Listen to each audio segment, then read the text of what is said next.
Hello' গাইছ, এটা mini ব্লগলৈ আপোনালোকক স্বাগতম জনাইছোঁ। আশা কৰোঁ সকলোবোৰ ভালে আছে। এয়া চাওক, আজি বনাইছোঁ হাঁহৰ মাংস। প্ৰথমতে মাংসখিনি ভাজি ল'লোঁ, তাৰপাছতে অকণমান হালধি দিলোঁ, তাৰপাছতে আপোনাৰ মছলাবোৰ এড কৰি দিছোঁ। ইয়াতে জিৰা, ধনিয়া, লাল মিৰ্চ পাউডাৰ সকলোবোৰ ধুনীয়াকৈ এড কৰি দিলোঁ। এড কৰাৰ পাছত অকণমান দেৰি ভাজি থাকিলোঁ। ভজাৰ পাছতে মই ইয়াতে পিঁয়াজ কাটি দিলোঁ আৰু ৰচুনৰ পেষ্টটো ধুনীয়াকৈ দি দিলোঁ।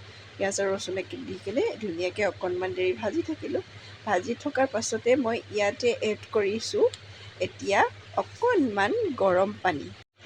গৰম পানীখিনি এড কৰাৰ দুটা কাৰণ আছে। এটা হৈ গ'ল মাংসখিনি খুব সোনকালে গলি যাব তেলত দি থাকিলে, আৰু 2 নম্বৰ কাৰণটো হৈছে মাংসখিনি গৰম পানী দি সিজালে অকণমান সোনকালে সিজি যাব। কাৰণ মই ড্ৰাই ফ্ৰাই বনাবলৈ লৈছোঁ, গতিকে ইয়াতে পানী ইমান প্ৰয়োজন নহয়। গতিকে পানীখিনি শুকাই গ'ল। শুকাই যোৱাৰ পাছতে মই ইয়াতে এড কৰিলোঁ এয়া আলু, দেখিছেনে? এতিয়া ধুনীয়াকৈ গোটেইবোৰ ভাজি মেলি অকণমান দেৰি ঢাকি থ'লোঁ।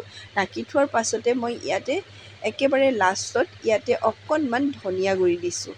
ধনিয়া গুড়িটো ভাজি থৈছিলোঁ মই গোটাকৈ, ভাজাৰ পাছতে অকণমান গুড়ি কৰি থৈছিলোঁ, সেয়া ধনিয়া গুড়িখিনি ছটিয়াই দিলোঁ।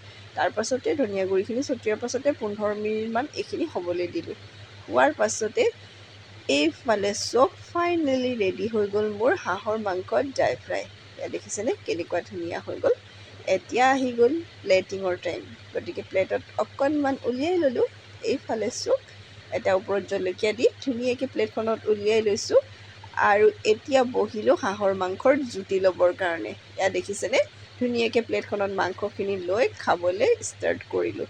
বিৰাট টেষ্টি আছিল কিন্তু দেই। আজিলৈ ইমানে। আকৌ এটা নিউ ব্লগৰ সৈতে আপোনালোকক পুনৰ লগ পাম। Have a nice day.